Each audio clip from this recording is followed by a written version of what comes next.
And two, they should have given us the statistics to tell us that yes, it was destroyed, but now we've made it better.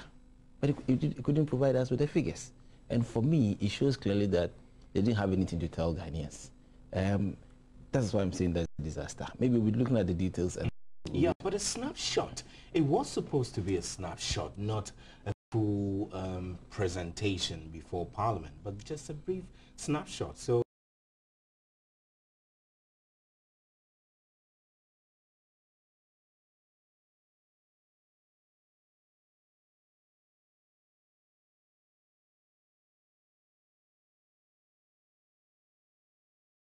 because immediately took over in 2009, what we need to understand and appreciate is that they promised and said a lot of things they were going to do for Mother Ghana over the next 4 years. And virtually every year they brought something new, which they have not been able to conclude or deliver.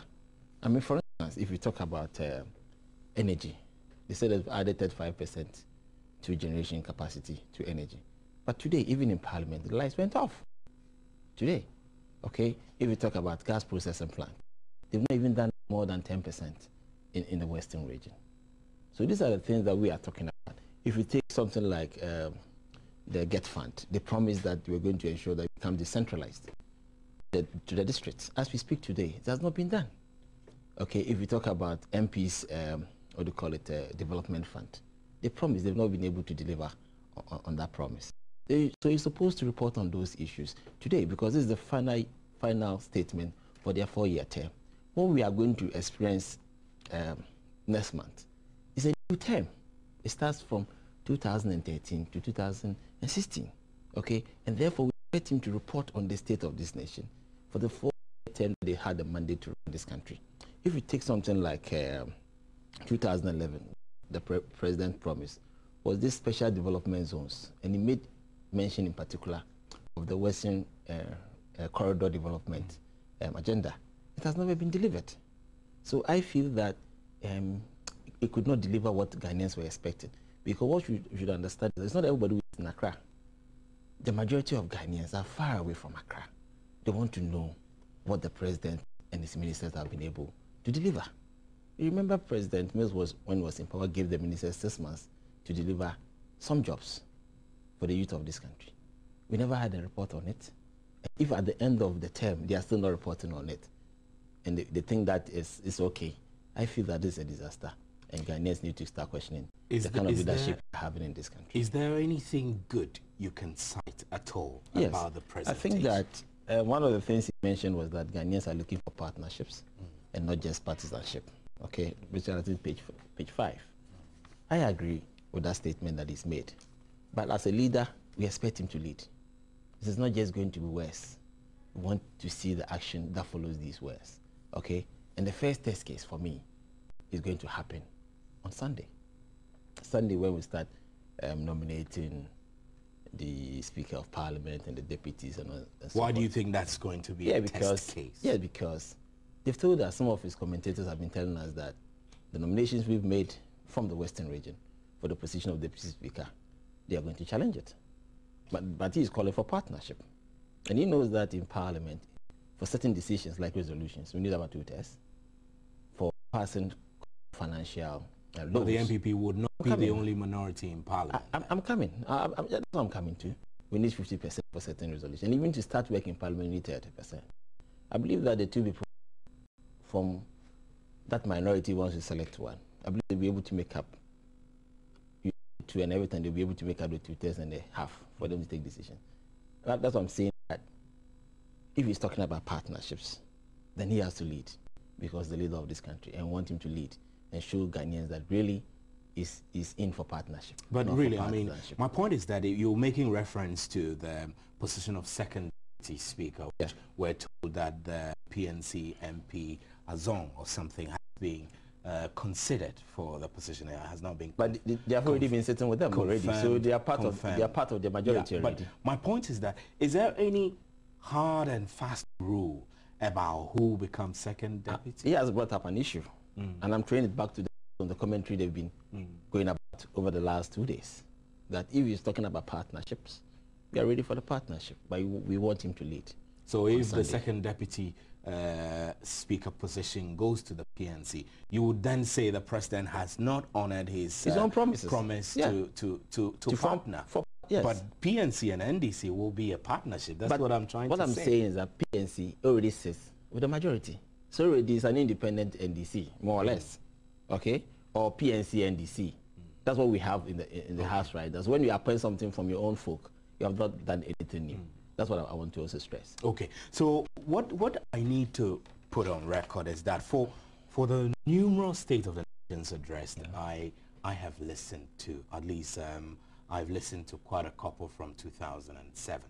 So I've never really seen such a short State of the Nation's address, but also, although very short, was summary enough for us to have a fair understanding of what he's saying. For example, the financial sector, he said that government had implemented prudent fiscal and monetary policies over the last 4 years to stabilize the macroeconomic environment. This resulted in remarkable acceleration of our growth. Today, Ghana's GDP growth rate continues to be among the highest in the world. It expects that this year, 2013, there will be an eventual positive outturn of growth between 8.5 and 9%. And he said that inflation was held down considerably. I mean, these are only 2 points that he raised when it came to the economy and finances. So if you're a businessman, but inflation has gone down. If you're a businessman, if you are a businessman, yeah, I'm not a businessman. Okay, how are you going to use this to yourself? I'm not a businessman, so you should tell me. I mean, we know the statistics show that inflation has been held down considerably. This is true, right? And between me and you understand that the last time there was the vice presidential debate, the issue about low inflation came up. That the figures, yes, have been touted as very good, but everybody knows the measurement is not correct. Why? I mean, what is incorrect about the measurement? Because, for instance, if you have a situation where your treasury bill rate is going for 4%, and you are telling me that your inflation rate is 8%, the question you should ask yourself is, why the huge disparity between the two? And this is a situation where the treasury bill rate is determined by the Governor of Bank of Ghana, and the inflation rate is very well controlled by government because they are the biggest spender. So if there's no correlation between the two, then clearly it shows you that the inflation rate we've been talking about has a problem. And Dr. Bawumia, who is an authority in these areas, have said that clearly it's a measurement issue. So the inflation they are talking about doesn't hold water. It doesn't at all. And when we even talk about the highest growth rate, which used to be about 14%, it has virtually been fueled by the oil sector, which was discovered by President Kufuor. Ever since the NDC came to power, they've not been able even to pump 120,000 barrels, which was the expected figure, because of their own practices. For instance, the gas pipeline was supposed to come on stream such that there's not going to be a reinjection of gas into the oil wells. But because the NDC have delayed in setting up the gas processing plant, they are reinjecting, and therefore they are not getting the figures they need to pump out for Ghana to benefit from the oil. And that's the major cause of concern. If you look at the original plan for setting up of the gas plant, it should have been done in the first 2 years of the administration, such that we don't do flaring, such that we don't re-inject the gas. And Ghana would have benefited from a higher output of oil from our oil fields. As I speak to you today, there's no additional oil added to what President Kufuor discovered. So now the rate is coming down, the growth rates are now coming down. But if you had discovered new fields and production had been online in the last 4 years, okay, by now we'll be adding up to the growth rate. Because we are not getting new oil, the rate is coming down. So why are they even trying to tout themselves that they've done so well with that growth? Because they didn't have any hand in that discovery. They didn't have any hand in the production of this one, because all is already planned already. As a government, when you come to power, it is your responsibility to add on. That is the fact. If you don't add on, and you are taking somebody's success as your success, and giving the impression that you are doing something, it doesn't help the country. And that is where I have a problem. You said the economy was distressed. We're talking about deficit the last time. Why are you not providing us the current deficit figures? And you are making people guess. Put it out there. We want to see the state of the nation. The last 4 years, what has happened to our deficit that you complain so much about in 2009. But he has said that he will present a more detailed state of the nation. Why not now? Because they've been running this country for the last 4 years. Why not now? Why not now? Every year, year on year, they're able to deliver. Why not now? Or the people at the ministry have changed. They are there. But because they know they don't have a good story to tell, they want to go and maybe massage it before they bring it. But you don't seem to see anything good.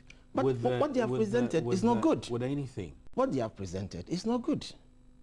What they have presented is not good. So tell me, what would you have expected? Let's go into detail. For example, if another president, or say if you were the president and you were presenting State of the Nation's address and you had to talk about the economy, what will you include in the snapshot of the state of the, and what would the truth be? I'll tell the truth as it is. And what would the truth be? People want to know the growth rate currently. People want to know the deficit. People would like to know the GDP. The people would like to know how many jobs have been created for the young men and women of this country. People would like to know the housing prospects. Like the president said, he was going to get the DCEs to use part of their District Assembly Common Fund to start construction of low-cost houses for workers. The president will have to come and tell us the success stories of these areas, because the Common Fund is something you control internally. So if you have taken a policy decision that you want your DCEs to implement such a thing, you have to whip them to do it. And then you come and report the truth about it. And I believe that these are the things that we wanted to hear, Ghanaians wanted to hear, about what their government have been able to do for them the last 4 years. Just the good things? Would you not, if you were presenting State of the Nation address, for example, tell us in detail what challenges you face and how you're going to resolve those challenges? Yes, but do you see that here? No. They've brushed it aside. This is only English language. It's just English language. Just turning words up, down, upside down, and then leave the scene. 5 pages. Wow. For the whole State of the Nation for the last 4 years. You're watching PM Express, and we're live in our studios here in Accra. I must say that we confirmed Dominic Azimbe Azuma, MP for Garo Timpani constituency, to join us in the studio. We're still waiting for him to come in, and we're making frantic efforts to reach Dr. Emmanuel Akwete, Executive Director of IDEC, on telephone to shed some more light on this discussion. In the meantime, you can join us. Send us your text 1760 across all networks, and you can post your comments on our Facebook wall, facebook.com/JoyNewsTV or facebook.com/MultiTV World. So, Honorable Kobidako Mensah, let's shift gear a bit and talk about education. The president said that about 40% of the over 4,000 schools under trees have been replaced, thereby making it possible to move hundreds of thousands of Ghanaian school children into decent classrooms. During the same period, millions of learning and teaching aids like exercise books, textbooks, school forms and computers have been distributed to schools across the country. This is a narrative. You shouldn't have any problem with that. Okay, let's start with schools under trees. We all know that it has become common in this country that the NDC have been asked to provide a list of the 1,600 schools that have been. They've been able to provide only 600. We are waiting for other 1,000. Is this the record you have?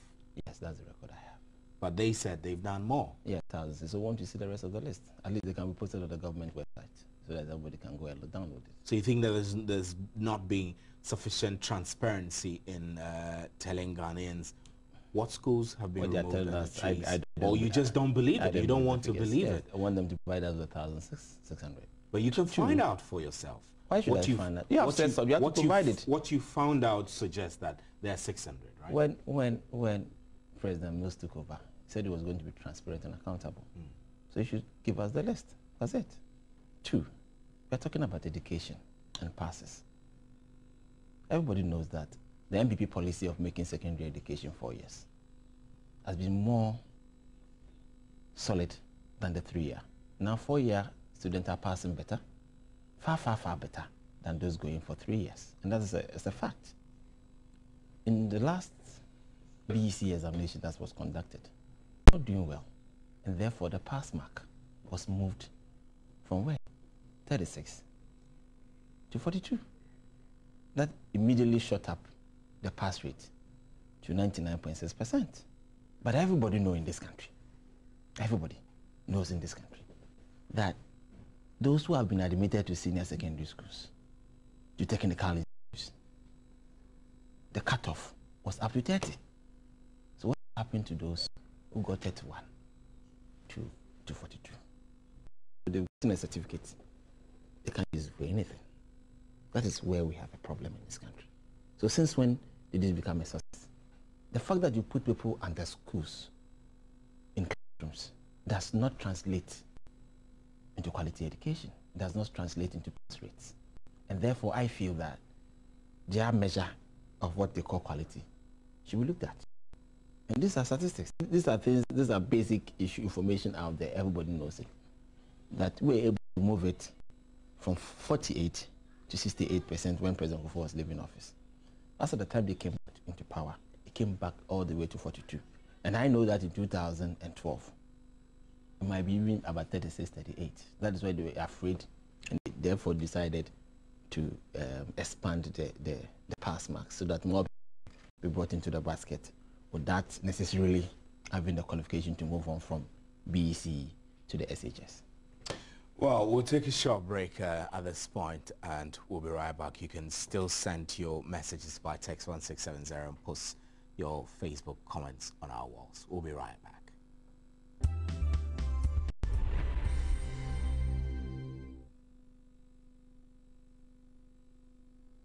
Welcome back to PM Express. My name is Stephen Enti as always, and I'm in a studio with Honorable Kwabena Okyere Darko Mensah, MP for Takoradi. We're still waiting to get Dominic Azembe Azuma in the studio, and we do hope that he's able to make it as MP for Garu Timpani. And we're trying to call Emmanuel Akwete, Executive Director of IDEC, to join us in a discussion. So, well, Honorable Kobe, let's talk about Parliament. Yeah. I mean, take a little digression from the state of the nation and talk about Parliament. The boycott, I mean, the MPP boycott against the inauguration of the president and the vice president. How is that going to affect MPP MPs? I mean, are you all going to boycott? Yes. Are you going to go to Parliament for, especially the new Parliament, sixth Parliament to be sworn in? Yes.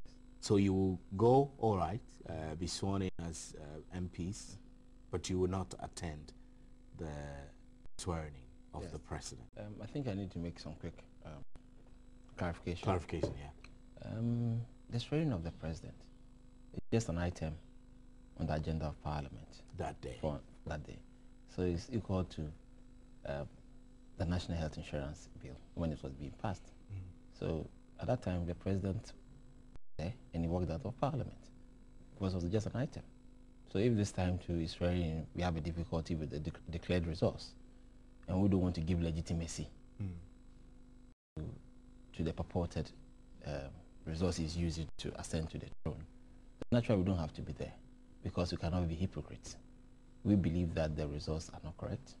We believe that the EC could have done a better job. Are you not kicking yourself in the foot with this boycott? We are not. I'll give you, for example, the Article 62 of the Constitution makes provisions that no matter, you know, the outcome of the Supreme Court decision, whatever decisions have been taken by John Mahama whilst he was the president still holds valid, really. So if you attended his swearing in or you did not, it's of no legal significance or consequences to the case that is before. When John Mahama left Parliament, is he and the NDC not benefiting from the National Health Insurance? Yeah. So I don't get it. I mean, I get the point you're making in reference to your I'm making the point that the swearing of the president is just an item on the agenda of Parliament. In the same way, the National Health Insurance Bill was also an item on the agenda of Parliament. It's the same thing.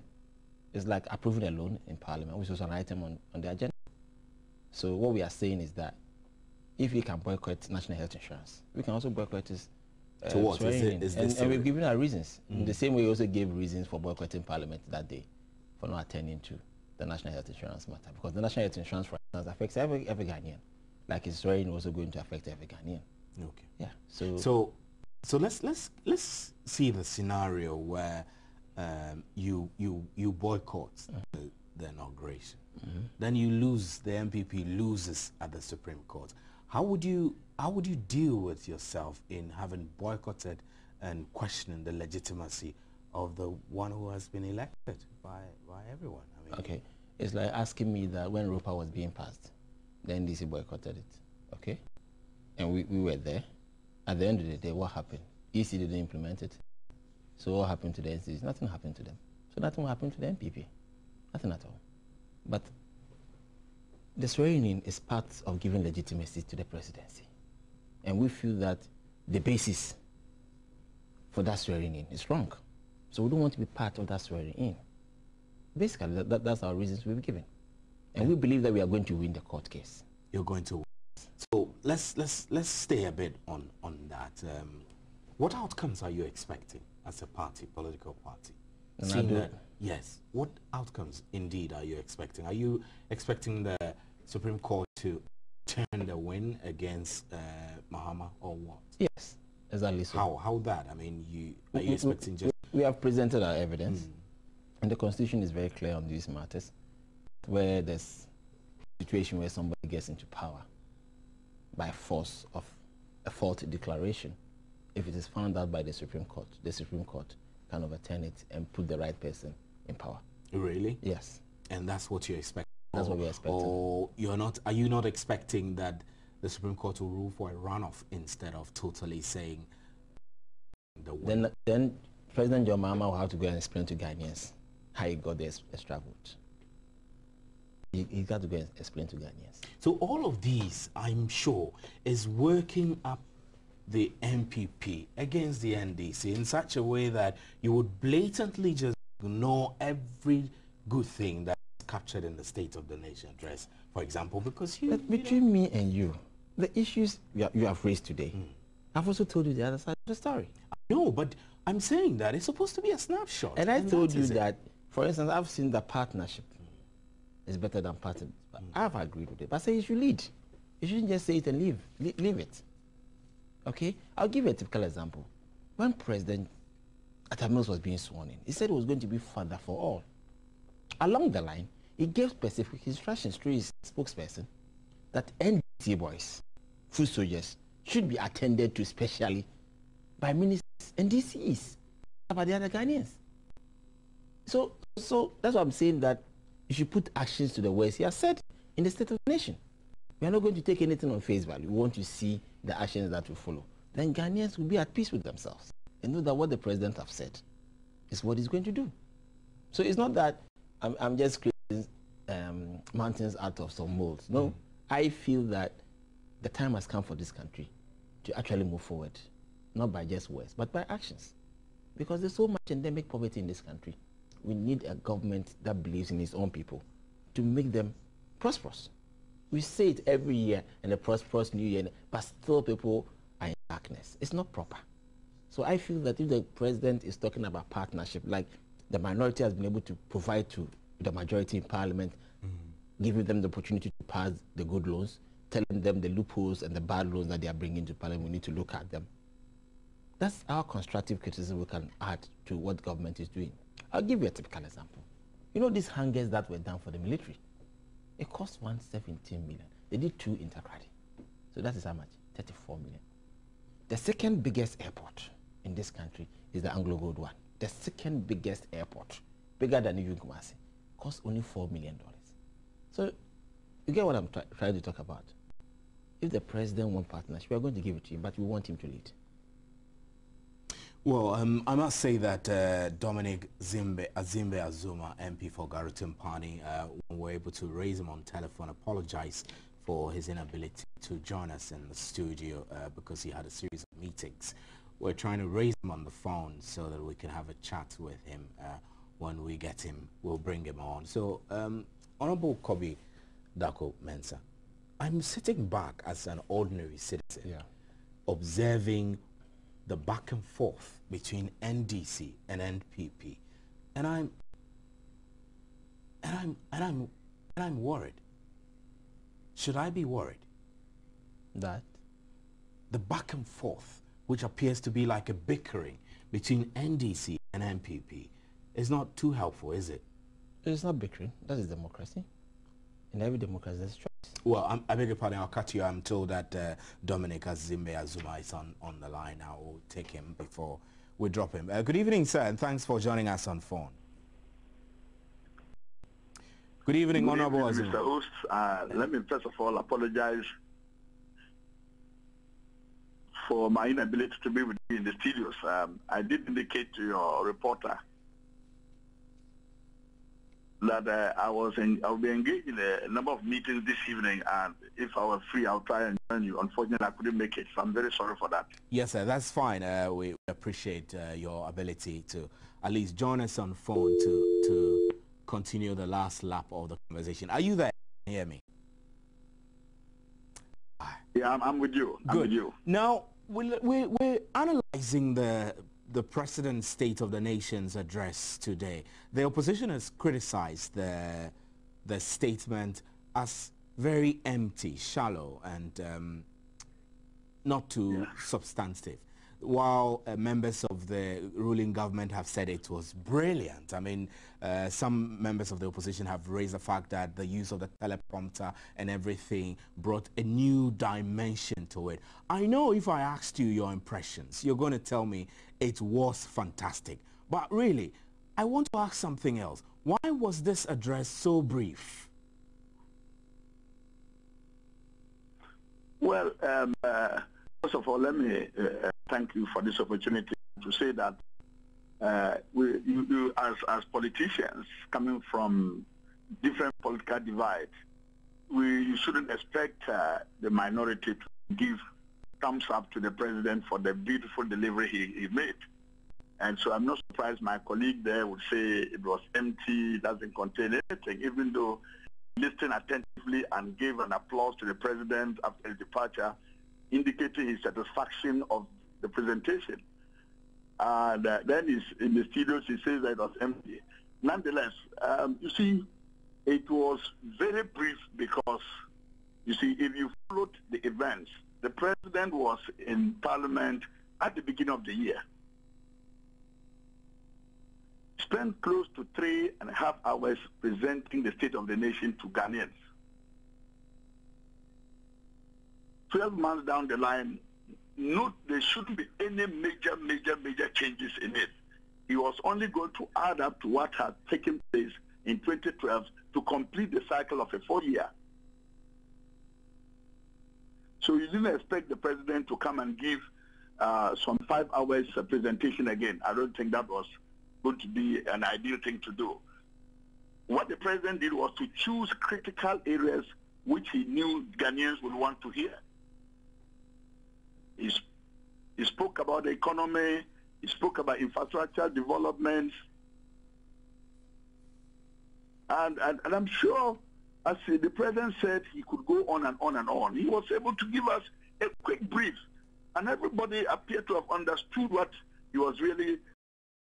I don't think that it was empty per se. If in the economy, the president will tell you that yes, before 2008, we're able to bring inflation to a single digit, and they have been floating on the single digit up to 2012. And that's a truism. Nobody can dispute that. So he goes to tell you that, yes, with the kind of economy we inherited, and what the aggressive and comprehensive programs they had taken, that the government adopted, to be able to consolidate the macroeconomy very well. And it went a long way to improve the economy. And everybody in Ghana must admit that. It's not because I'm an NDC member, but that's exactly the real situation. Even though they may feel the challenges facing the economy, that is not to say that everything is rosy. Right. So, the minority and still... so the president was able to draw our attention to these things. Right. The minority also holds the view that the bit of the president's statement where he said inflation was held down considerably was as a result of the fact that really, the measures that were used in measuring these rates are flawed in the first place. Your reaction to that? No, well, you see, I have always listened to that kind of excuses. You see, we have standard authorized government institutions that provide the information to every government. And on the basis of that, we're able to determine whether inflation is going up or coming down. And this has been used throughout Ghana since 1993. I've been in Parliament. Is the statistical services that continue to provide this information. It was provided in the MPP 8 years. Everything was fine. Right. Honorable Zuma, I will hold you. Just between I'll hold you. 2009 to 2012, every figure there is wrong. I will hold you there. What has happened? Yeah, I will hold you there and put that question to Honorable Kobi Ochre Darko-Mensah to respond. He's saying that it's the same method that has been used in calculating rates of inflation. The same method was used under the MPP. What makes you think that it's any different during the NDC to amount to massaging the figures? What is also not telling you is that there's always a relationship between inflation and interest rate, inflation and your exchange rate. So if that relationship don't exist, then there's also a suspect of the inflation figure. So that's what it's also not telling you. So it should tell you that there should be a correlation between inflation and the interest rate, inflation and the exchange rate. So he knows it. He's just hiding that from you. So it's not that about the same institution. That's why we are saying that we believe that the measurement is wrong. Well, Honorable Azuma, if you're there, I mean, the MPP is still of the view that there are lots of things, indicators that the government is hiding. Is that the case? Certainly not. Certainly not. There is nothing government is hiding. The figures provided by the Statistical Services of the Ministry of Finance is exactly the figures government will use to determine every issue in the economy. And so it cannot be said that I was just asking, you were asking a very good point. He refused to answer that. What is wrong? What is the difference? I said there's no relationship between there's no relationship between your inflation and the interest rate. Listen to the question. Listen to the question. Yes. The issue is the figures provided by Statistical Service to the MPP. Is it a different method of this they are using to provide those figures to the NDC? That's all I want to ask from you. Yes. Yes, because recently, the Statistical Service said we're going to improve upon the basket within which we calculate the inflation. Recently, because they've come to accept that along the line something didn't go well. Now they have accepted they are going to increase the number of items in the basket for calculating the inflation. So you think that the number of items that were changed altered the kinds of data that came from the measurement. For instance, let me give you a typical example. In the inflation basket, we have rent, okay? But we don't have cement. But rent is dependent on cement, okay? In America, we have about 8,000 items in the basket. In Ghana, we just have about 200, okay? So when we also complained and said that we believe that the issue is not about the institution, but it's about the measurement and how they are going about it, I believe they've also listened to the criticism. And after even the initial rebuttals, I've now decided they're going to increase the items in the basket. Honorable Azuma, I'll take a quick reaction from you, then we'll move on to other aspects of the State of the Nation's address. Mr. Host, just to say that until we accept the methodology he's introducing new, which appears to me to be coming of late, I think that it was a standard procedure and practice, and the method used for the MPP is the method used for the NDC. That's all I wanted to confirm. And so if there are new methodologies emerging from Statistical Service, so be it. We have every government is prepared to work with it. Right. So Honorable, that's all to say about that. Honorable Zuma, the president also more like praised the different aspects of the health. The National Health Insurance, he said, was doing better, and said that the NDC government had provided a number of health facilities, CHIPS compounds, etc. The NPP does not hold the view that government has done particularly well with the NHIS, I beg your pardon, and that their assessment is that the NHIS is collapsing, and yet government says it's doing better. Are we not going back and forth in a triangle at the same issue every day? Well, just to say that, I mean, immediately the president started his presentation by saying that it was the NDC government that started a pilot program. I realized that the MP were a little bit very uncomfortable with that statement. But we must agree that they brought on stream the full NHIS system. We give them credit for that. There's no doubt about that.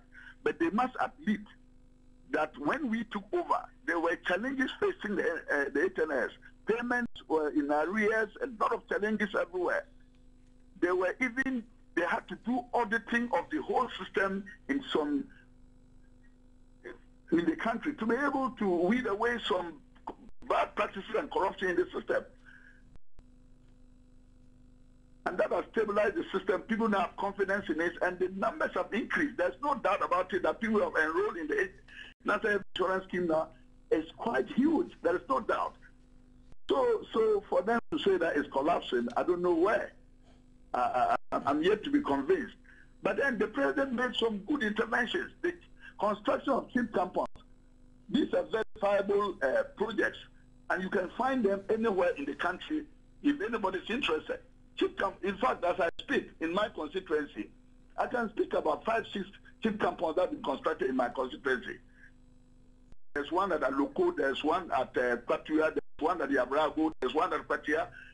I mean, these are CHIP, and these are... So they are there. They are not something that Honorable, but I'm sure my colleague in his own Takrady area has some.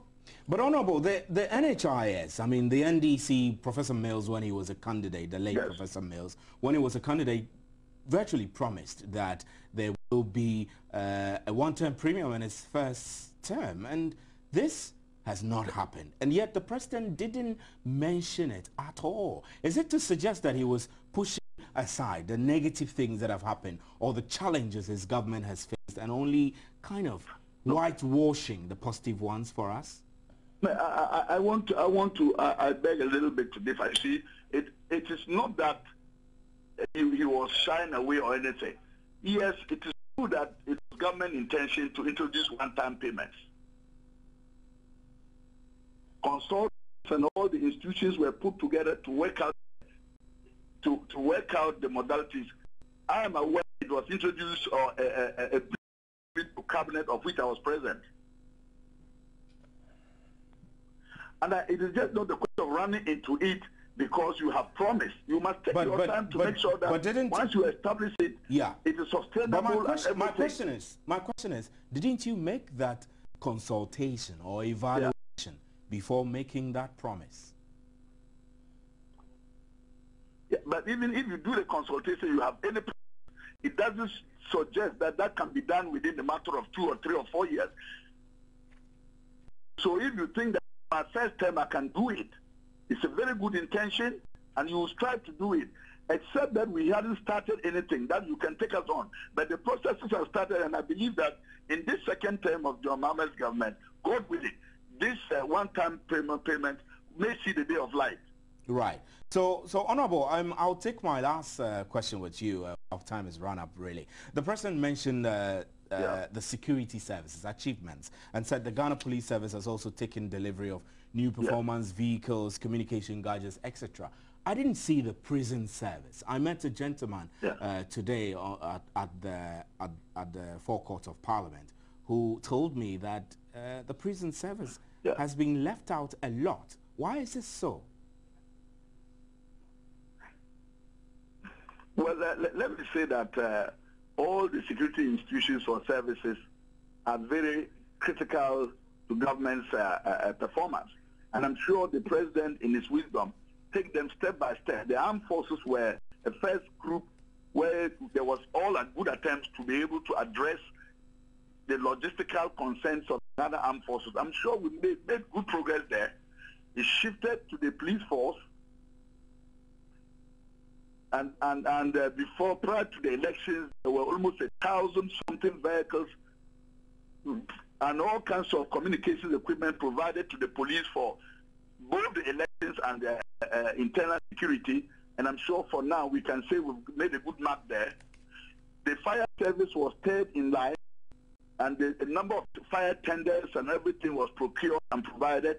And I'm sure gradually we'll enter into the prison service, offering all the logistical things they are facing.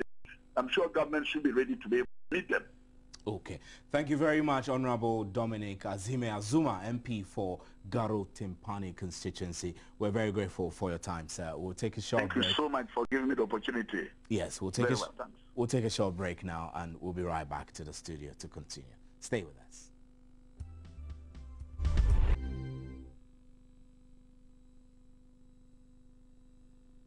Welcome back to PM Express, to our concluding few minutes. So, Honorable, you heard a lot of things that Dominic Azuma said. Any reactions? Yes.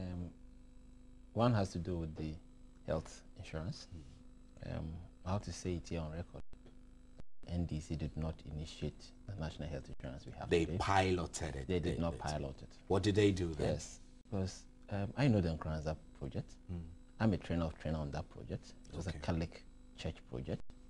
The one they want to talk about has to do with the one that SNET had wanted to do. What was done at Nkranza was a mutual health insurance. What was done by SNET was like a private insurance. But the mutual health insurance schemes were what got put together, accumulated to form the NHIS. No. Wasn't it? The NHIS was a special project. It was started by Dr. Kokafriye. So what? You're saying the president lied? Yes. That they didn't pilot, and they said they piloted. NDC and the ability to take from people what doesn't belong to them. You know, the same simple thing. And you remember the people matter, you matter. And they said this was for them. And that's how they are like.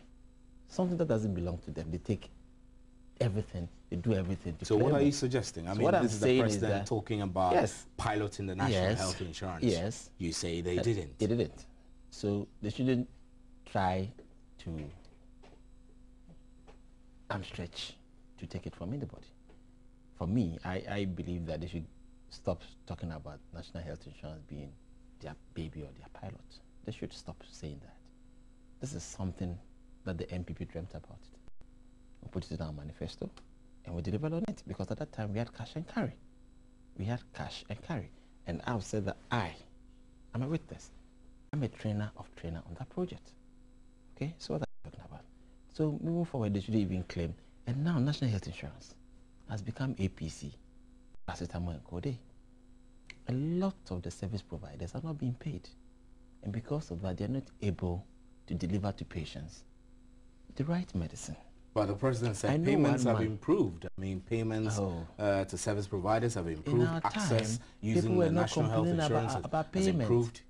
In our time, people are not complaining about national health insurance. Is it possible you're collecting your information from a different source, that you perhaps are not doing due diligence to yourselves rather than the president? No, not at all. The last time in the campaign, we challenged their information they put out there on national health insurance, that they were using number of visits to calculate the percentage of registration in the national health insurance. Sometimes you are a journalist, okay? I feel that when we come here and talk, it will be appropriate for you to also go and investigate and get the figures. So when we are talking, you can also challenge us. I think that's one area we lack in this country.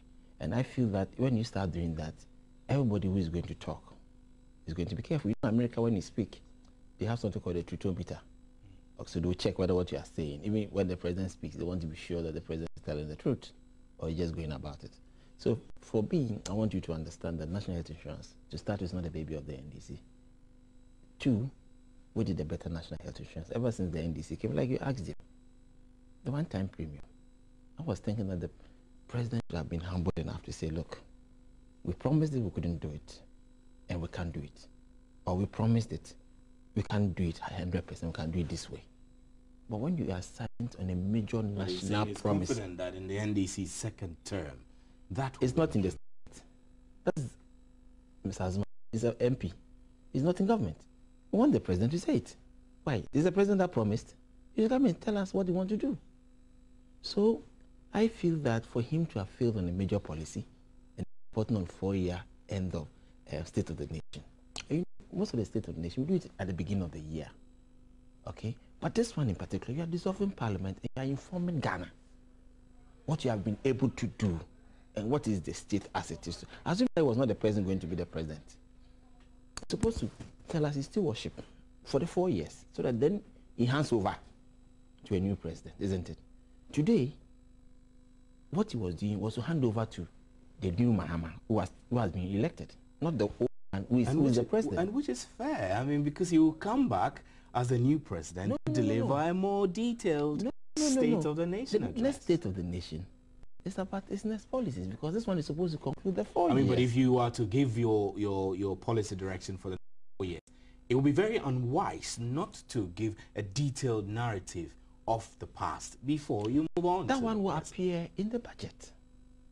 Some aspects of what achievement will appear in the budget. If a new president had been taken over, this State of the Nation would have been the basis for what will appear in the budget. So if he's ending a term, he should tell us what he has been able to do with his major promises.